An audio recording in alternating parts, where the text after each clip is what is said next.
guys, this is Coach V from the Rocketfoot Academy. You may know me as Rocketfoot from social media. I'm very excited to be presenting and facilitating this virtual kicking technique masterclass. It's something I take a lot of pride in and something that's taken me a couple of years to put together so that you can have all the information required to achieve and understand elite kicking mechanics. So I think the best place to start is an introduction. So what is the central theme? The ultimate endeavor for any kicker, myself and all the students that I coach and have coached in the past, is body position at impact.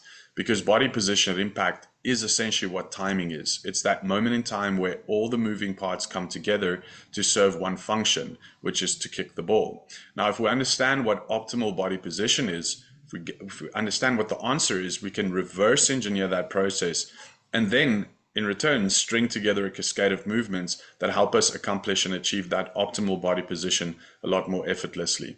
So let's look at that body position at impact, and we'll talk some more about some of the concepts. All right, so this is what we're looking for. This is the answer, and there's a couple of reasons why. Let's look from the bottom to the top. First thing that you'd notice is I've got a pretty relatively wide plant foot, a little bit wider than what most people are used to. And the reason for this is this wider plant foot gives me a much more balanced body. You can see my shoulders and my hips are level or parallel to the ground. And this balanced body allows me to swing forward to a large degree, because the closer this plant foot creeps into the ball, the more inclined I am to lean off to one side. And as I'm leaning off to one side, the more inclined I am to swing laterally and turn my hips in the swing, which incorporates more of the groin and less of the quad. I want to be kicking the ball with the quad. And this picture kind of, paints that picture well. There's my quad, and I'm hitting the ball with most of the front of my body, very similarly to a punt. When you're punting the ball, you have the ball in your hand, and you can place that ball in a location where it's possible for you to swing forward and kick the ball.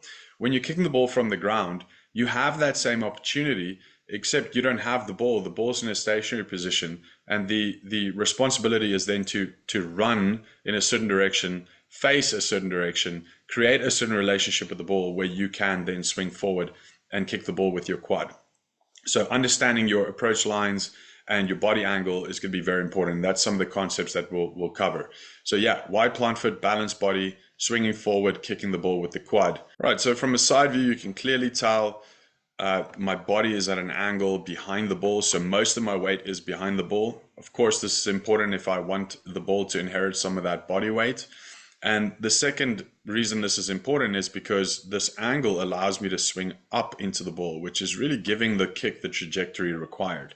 And I'm actually kicking the ball more towards the middle, where the ball has a little more compression. It gives me a little more feedback, and I'm able to, there's a little more punch in that, and I can get the ball, further downfield doing so.